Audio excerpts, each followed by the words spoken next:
तो और दोस्तों कैसे हो आप सब लोग मेरे यार। तो जैसा कि क्रेजी क्लीनर के पिछले एपिसोड में हम सभी लोगों ने देखा था, जिनो को पता चल गया था कि किसने उसको फंसाने के लिए डेंजर के बैरिकेड को खोल दिया था, जिसके वजह से उसे प्रेस कॉन्फ्रेंस के सामने लोगों को सफाई देना था।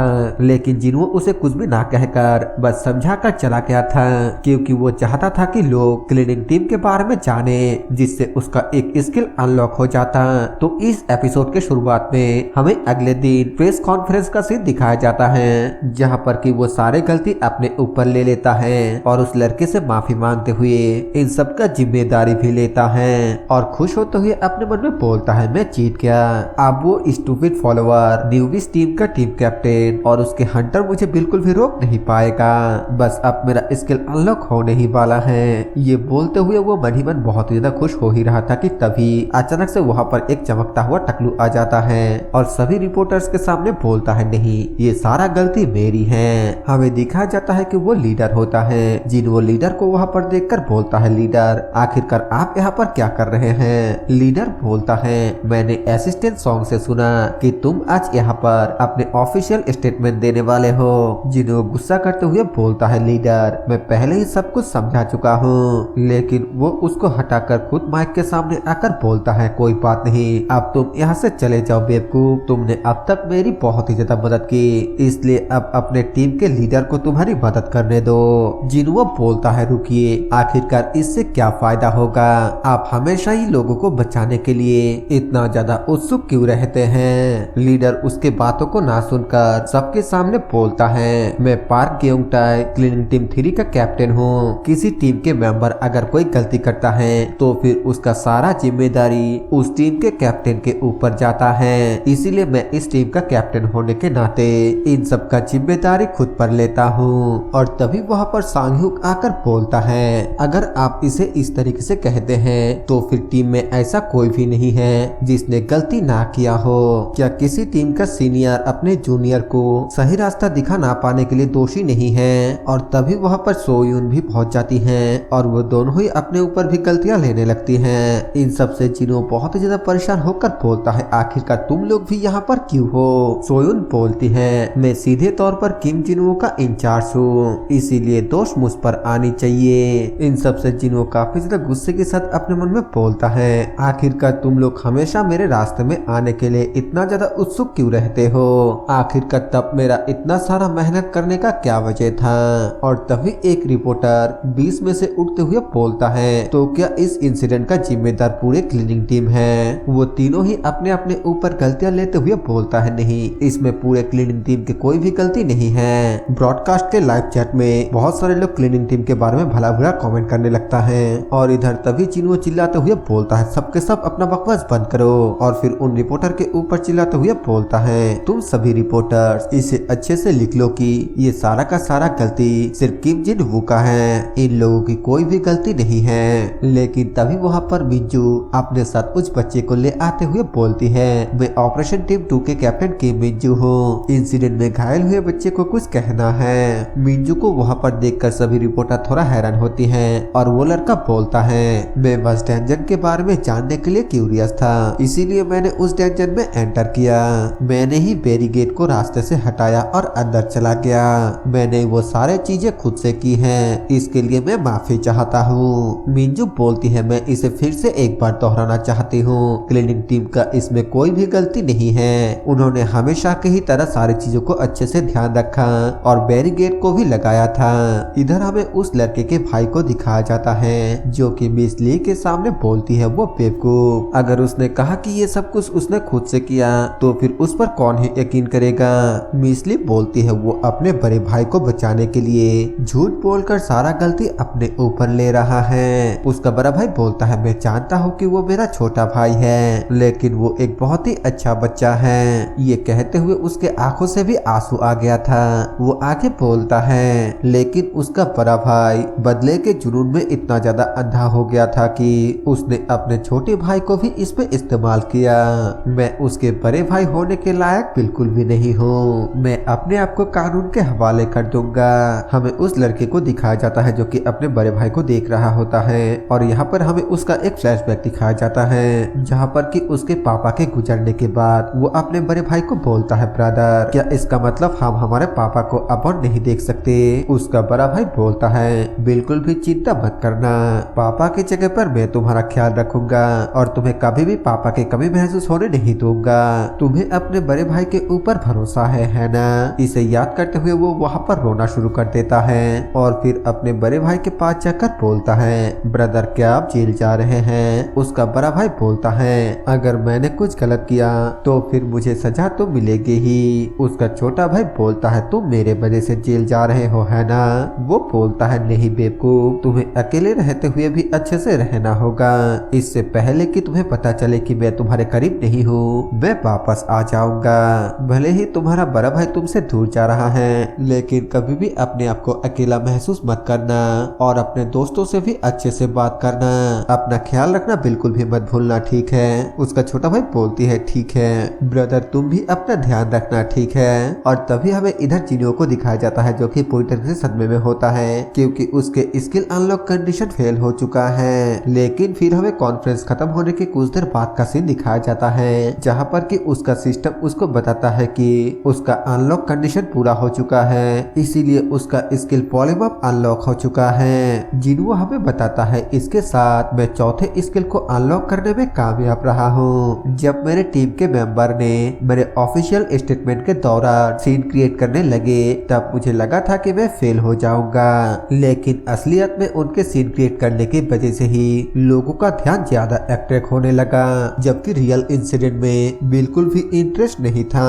सब लोग उन सबके कारनामे को देखकर और सोई उनके खूबसूरती को देखकर दीवाना हो जाता है। देखते ही देखते पब्लिक वॉच 5000 से 35000 हो जाता है। जिन्हो बोलता है ये दुनिया सच में बहुत ही अजीब है, यहाँ पर लोग हवस का पुजारी हैं। वो सिर्फ एक बार के लिए ही ब्रॉडकास्ट के सामने आई थी और उस थोड़े समय में ही उसने क्लीनिंग टीम के ऊपर लोगों का ध्यान आकर्षित करने में कामयाब रही। खैर मुझे लगता है कि मुझे इस स्किल को अनलॉक करने के लिए सोई उनको जाकर शुक्रिया कहना चाहिए। इसके बाद वो मिंजू के पास आकर बोलता है मिंजू जब मैं इतना ज्यादा बिजी था तो फिर आखिरकार तुमने मुझे कॉल करके यहाँ पर क्यों बुलाया। मिंजू बोलती है आप यहाँ आ गए, याद है आपको मैंने पिछली बार उस पर्सन के बारे में क्या बताया था जो आपसे मिलना चाहती थी। मिसली जिन्हो को देखकर बोलती है आपसे मिलकर खुशी हुई। लेकिन जिन्हो मिसली को अचानक से अपने सामने देखकर काफी ज्यादा हैरान होता है। मिसली अपना हाथ आगे करते हुए उसको अपना नाम बताती है लेकिन जिन्हो अपने पिछले लाइफ के बारे में याद करने लगता है। तभी मिसली बोलती है क्या आप मुझसे हाथ मिलाना नहीं चाहते हैं, मेरा हाथ बहुत ही थक रही है। जिन्हो अभी भी उसे देखते हुए अपने मन में बोलता है क्या ये वही ली योंग है जिसे मैं जानता हूँ। जब ये मेरे असिस्टेंट के तौर पर काम कर रही थी तब वो हमेशा उदास रहती थी लेकिन अब जबकि वो डिप्टी मैनेजर के तौर पर काम कर रही है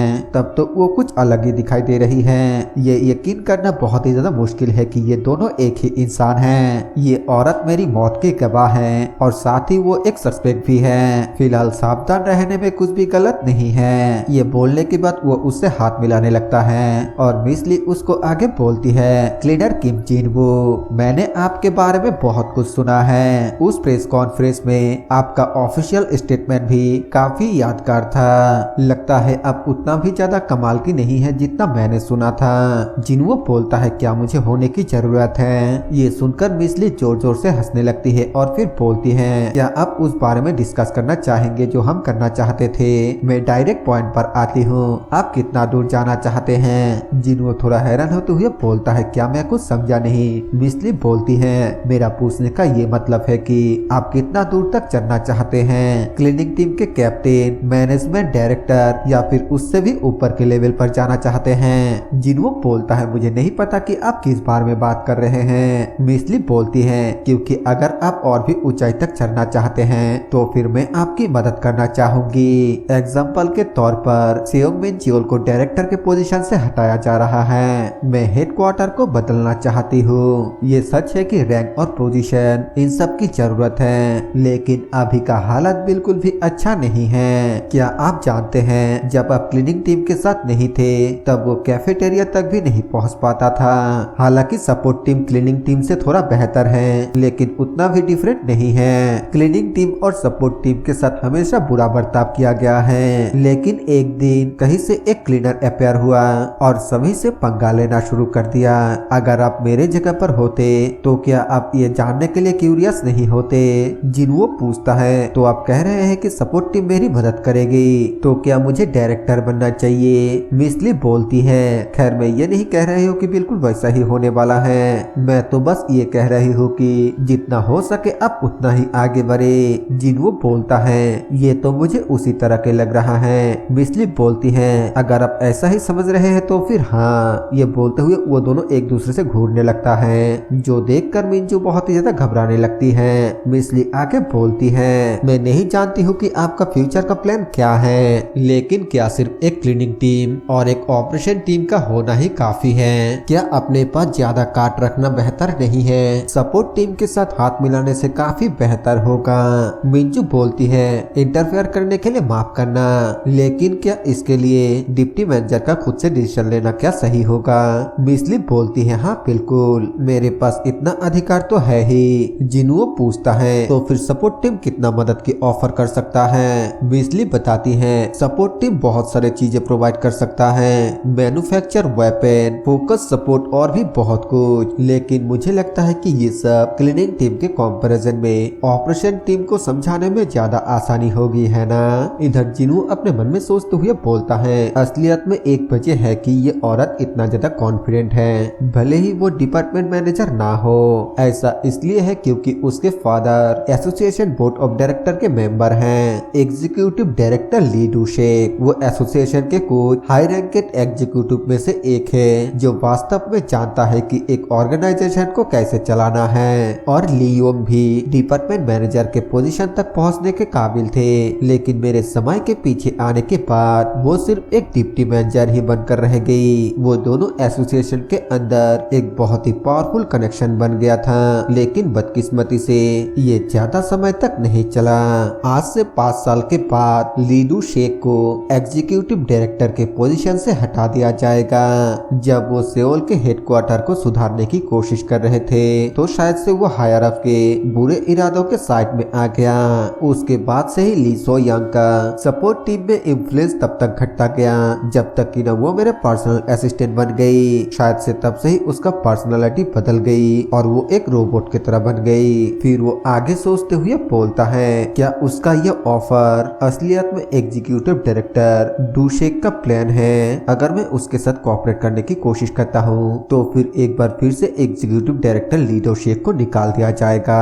क्लीनिंग टीम और ऑपरेशन टीम 2 भी बिना किसी सबूत के गायब हो सकता है। फिर जिनो मिस ली को बोलता है मैं आपके ऑफर के लिए बहुत ही ग्रेटफुल हूँ, लेकिन मैं इसे पोलाइटली रिफ्यूज करता हूँ। ये बोलने के बाद वो यहाँ से जाने लगता है और मिस ली हैरान होते हुए बोलती है क्या आखिरकार इसका वजह क्या है? यहाँ पर मेरी तो कोई भी गलत इरादा नहीं है, मैं बस वही चाहता हूँ कि आप वही करते रहे जो आप करते आए हैं। जिनवो बोलता है मैं वही करता रहूंगा जो मैं आमतौर पर करता आया हूँ, लेकिन मैं किसी की भी मदद नहीं लूंगा। मिस ली बोलती है क्या आप इतना ज्यादा कॉन्फिडेंट हैं या फिर आप मुझे डिसलाइक करते हैं? जिनवो अपने मन में बोलता है ली योंग मुझे नहीं लगता है कि मेरे पिछले लाइफ के मौत के पीछे वही है, लेकिन मैं उसके ऊपर पूरी तरीके से भरोसा भी नहीं कर सकता।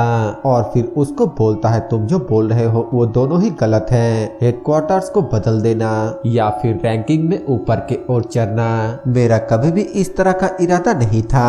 और फिर वहाँ से जाते हुए बोलता है मेरे पास अभी भी थोड़ा सफाई का काम बाकी है तो इसीलिए मैं अब चलता हूँ। मिस ली सिर्फ हैरान होकर उसे जाते हुए देखता ही रह जाती है। फिर हमें दिखाया जाता है कि वो एक टेंजेंट गेट के सामने पहुंच जाता है जहाँ पर कि लीडर और सोयून पहले से ही उसका इंतजार कर रहा था। लीडर बोलता है तो क्या हमें तुरंत ही काम में लग जाना चाहिए? जिनवो बोलता है लेकिन सांग-ह्यूक अभी तक यहाँ पर नहीं आया।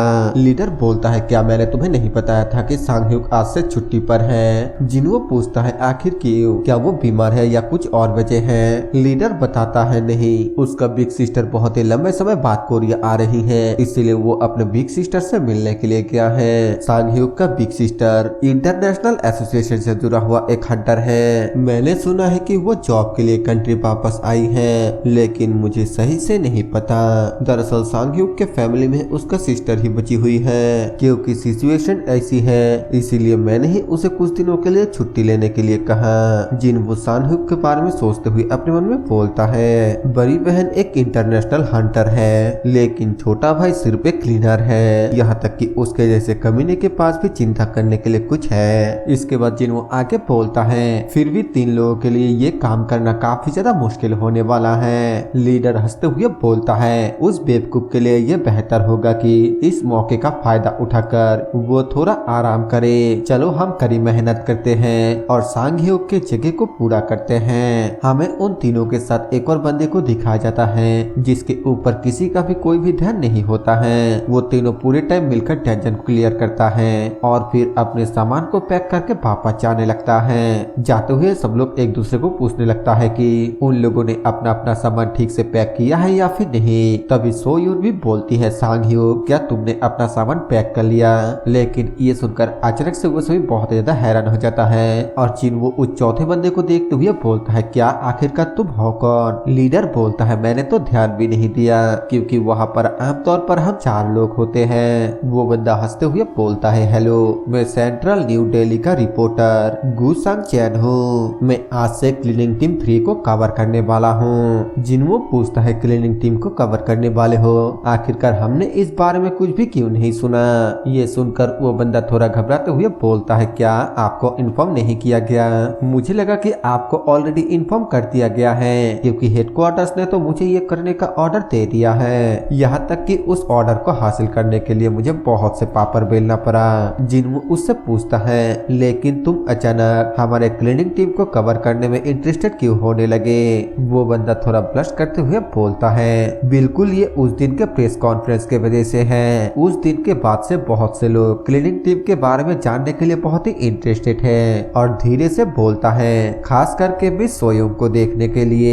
ये सुनकर जिनवो आगे से कुछ भी नहीं बोल पाता है और वो बंदा आगे बोलता है खैर अभी क्लीनिंग टीम से जुड़ा हुआ कई सारे कहानियां भी आगे आ रहा है। जैसे क्लीनिंग टीम एक बिग शॉट है, क्लीनिंग टीम को एसोसिएशन से स्पेशल ट्रीटमेंट मिलता है। हालांकि ऐसे कई लोग हैं जो ये नहीं जानता है कि क्लीनिंग टीम असलियत में करता क्या है। इसलिए मैंने ये सोचा कि मैं इस अपॉर्चुनिटी का फायदा उठाकर क्लीनिंग टीम के बारे में कुछ लिखूंगा। लेकिन ऐसा लगता है कि आप लोग ये नहीं चाहते हैं कि मैं ऐसा करूं। और तभी सोयून बोलते हैं ये ठीक होना चाहिए है ना? अगर ज्यादा से ज्यादा लोग हमारे काम के बारे में जानता है तो क्या ये बेहतर नहीं होगा? हो सकता है कि ऐसा करने पर हमारे पास और भी नए रिक्रूट हो। ये सुनकर वो बंदा बहुत ज्यादा खुश होते हुए बोलता है जैसा कि मिस सोयून से उम्मीद था।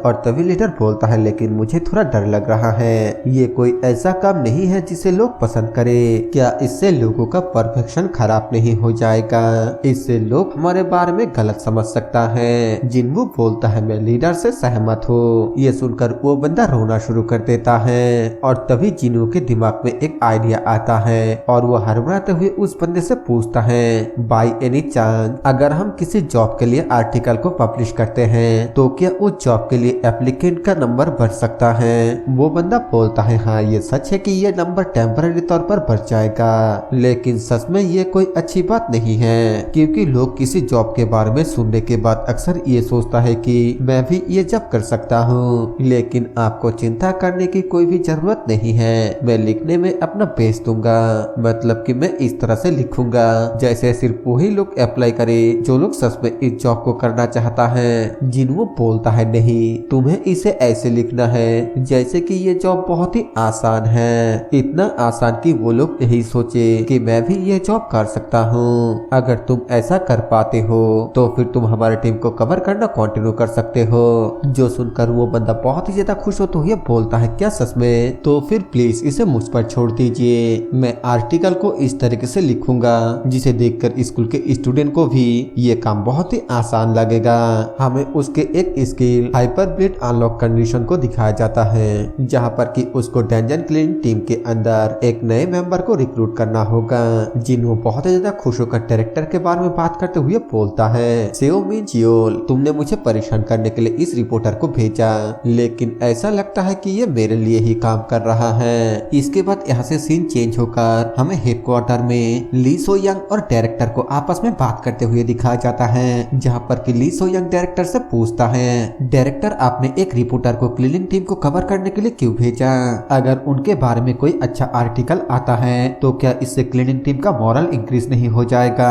डायरेक्टर बोलता है चिंता मत करो ऐसा कभी नहीं होने वाला है मॉन्स्टरों के बॉडी को पीसेस में काटने के लिए गैस से भरे डेंजन के अंदर एंटर करना और फिर ना जाने किसके खून से लथपथ हो जाना। क्या तुम्हें लगता है कि एक रिपोर्टर ऐसे जॉब के बारे में अच्छा कोई आर्टिकल लिख सकता है? ये सुनकर ली सो यंग हंसते हुए बोलता है, जैसा कि डायरेक्टर से उम्मीद किया जा सकता है, ये मेरी ही गलती है कि मैंने इतना दूर तक नहीं सोचा। डायरेक्टर आके बोलता है, ये उन कमीने क्लीनरों को उनके औकात दिखाने का भी अच्छा अपॉर्चुनिटी है। ली सो यंग हैरान होते हुए बोलता है, मतलब मैं कुछ समझा नहीं। डायरेक्टर बोलता है, क्या मैंने क्लीनिंग टीम को ये बताया कि आज उन्हें एक रिपोर्टर कवर करने वाला है? इसके बाद हमें दोबारा से डेंजन के अंदर क्लीनिंग टीम को दिखाया जाता है, जहाँ पर कि वो रिपोर्टर बहुत ही ज्यादा खुश होते हुए बोलता है, वाव, डेंजन के सफाई करना कभी ना खत्म करने वाला जॉब लगता है। बिग ब्रदर, माफ करना, क्या मैं आपको बिग ब्रदर कह सकता हूँ? बिग ब्रदर जिन्वो, आप क्लीनिंग टीम में कितने समय से काम कर रहे हैं? वाव, मुझे तो लगा ही नहीं था कि आप एक न्यूबीस होंगे। फिर भी सोई उनके बारे में क्या? 2 साल? तो क्या आप यहाँ पर सबसे सीनियर हैं? जिन्वो को उसके बातें सुनकर काफी ज्यादा गुस्सा आने लगता है और वो गुस्से से अपने मन में बोलता है, ये कमीना तो कुछ ज्यादा ही शोर मचा रहा है। मैं सिर्फ और सिर्फ एक स्किल को अनलॉक करने के लिए इसे झेल रहा हूँ, क्योंकि अगर कोई अच्छा आर्टिकल आता है तो फिर कुछ नए लोग क्लिनिक टीम को ज्वाइन करने के लिए आ सकता है। इसके बाद वो लोग चलते चलते एक मॉन्स्टर के बॉडी के पास आ जाता है, जिसे देखकर वो रिपोर्टर एक जोरदार चीख मारता है, जिससे जिन्वो फिर से उसके ऊपर काफी ज्यादा गुस्सा हो जाता है। वो बोलता है, धत्तरी की, ये तो पहले से ही मर चुका है, इसने तो मुझे सच में डरा दिया था। लेकिन ब्रदर, आप इसके साथ क्या करने वाले हैं? जिन्वो गुस्से से अपने मन में बोलता है, इसका अब बहुत हो गया,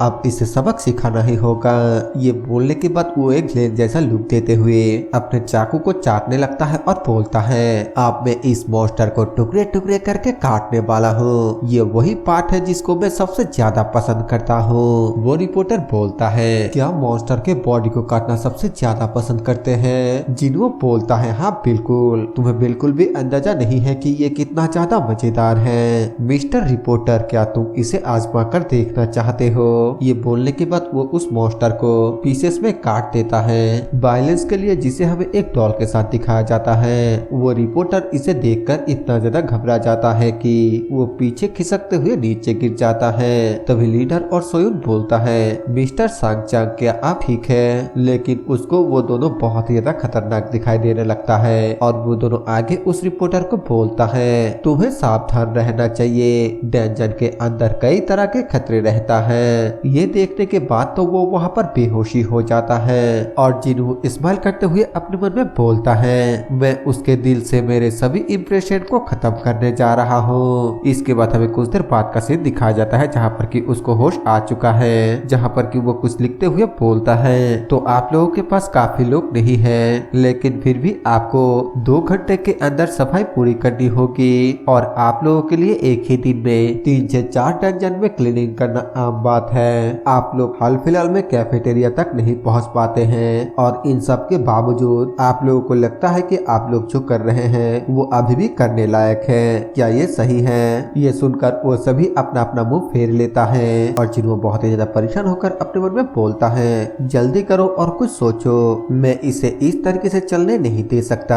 आखिरकार कौन सी चीज है जो एक क्लीनर बनने के लिए सबसे बेहतर है? और तभी पीछे से लीडर बोलता है, जिन्वो, क्या तुमने इसके बारे में चेक किया? जिन्वो बोलता है, आखिरकार मुझे किस बारे में चेक करना चाहिए? लीडर बोलता है, तुम्हारा क्या मतलब है? आज तो तुम्हारा फर्स्ट पे डे है, तुम्हें आज अपना सैलरी मिलने वाला है। और तभी जिन्वो बोलता है, अरे हाँ, मुझे मिल गया।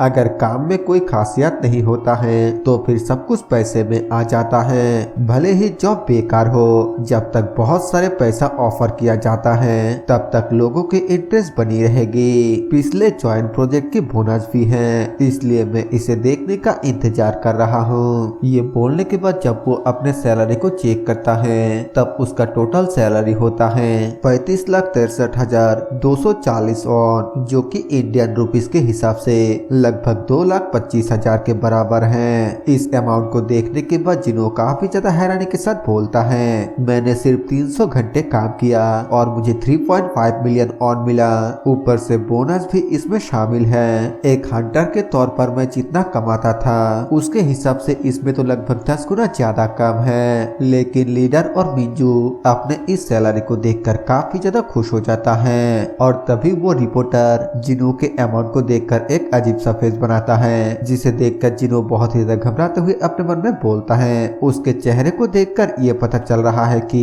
इस सैलरी के साथ मेरे लिए इस तरह के जॉब करने के बजाय मर जाना बेहतर है। ऐसे में तो एक ऐसा आर्टिकल सामने आएगा जिसे देखने के बाद जिन लोगों को जॉब की जरूरत है वो लोग भी इसके लिए मना कर देंगे। और तभी जिनो बोलता है उन लोगों ने हमारे सैलरी का सिर्फ आधा हिस्सा ही भेजा है, वो लोग हमें महीने में 2 बार सैलरी देता है। ये सुनने के बाद सोयून और लीडर काफी ज्यादा हैरान हो जाता है। दूसरी तरफ वो रिपोर्टर स्माइल करते हुए बोलता है, अच्छा तो ये बात है, मैं समझ गया। जिनो बोलता है, हाँ बिल्कुल, हम जो काम कर रहे हैं उसके लिए हमें इतना कम सैलरी कैसे मिल सकता है? तो इसका मतलब आप लोगों का मंथली सैलरी लगभग 7 मिलियन ऑन है। जिनो बोलता है, हाँ बिल्कुल। जो सुनकर वो रिपोर्टर बोलता है, वाह ये तो बहुत ही बढ़िया है, ये ज्यादातर बड़े कंपनियों में जो सैलरी मिलता है उससे भी ज्यादा है। अगर ऐसा है तो फिर काम थोड़ा मुश्किल होने के बावजूद लोगों का इस पर इंटरेस्ट होगा। लीडर और सोयून धीरे से जिनो को बोलता है, अरे तुम ब्रेड, आखिरकार तुम किस बारे में बात कर रहे हो? तुम ऐसा कैसे झूठ बोल सकते हो? अगर आर्टिकल बाहर आने के बाद तुम्हारा झूठ पकड़ा गया तो फिर हमें आगे चलकर कभी नया रिक्रूट नहीं मिलेगा। जल्दी करो और उसे बताओ कि तुम सिर्फ मजाक कर रहे थे। तभी जिनो बोलता है, मैं कोई मजाक नहीं कर रहा हूँ और ना ही कोई झूठ बोल रहा हूँ। इसके बाद यहाँ से सीन चेंज होकर हमें दोबारा से हेडक्वार्टर का सीन दिखाया जाता है, जहाँ पर कि डायरेक्टर बोलता है, आपसे मैं क्लीनिंग टीम से अपना हाथ साफ रखूंगा। किम जिन वो कमीना एसोसिएशन के प्रेसिडेंट को अपना सपोर्टर बनाना असली कारण का दूसरा वजह है। वो पूरी तरीके से पागल हो रहा है, उसके हरकतें दिन ब दिन बहुत ही ज्यादा बढ़ रहा है। आखिरकार वो ये सब कुछ क्यों कर रहा है? ली सो यंग बोलता है, क्या वो ये सब कुछ क्लीनिंग टीम की वजह से नहीं कर रहा है? डायरेक्टर बोलता है, आखिरकार वो ये सब कुछ सिर्फ क्लीनिंग टीम के लिए क्यों करेगा, जबकि उनके पास उसे देने के लिए कुछ भी नहीं है। किसी भी केस में उसके जैसे पागल इंसान के रास्ते से दूर रहना ही बेहतर है। बेहतर होगा कि मैं आगे से उसके चेहरे को ना देखूं। और तभी वहाँ पर जिनो दरवाजा खोलकर अंदर आते हुए बोलता है, क्या मैं अंदर आ सकता हूँ? उसे देखते ही डायरेक्टर रोते हुए अपने मन में बोलता है, मैं इस पागल का बात कर रहा था और ये पागल यहाँ पर पहुँच गया।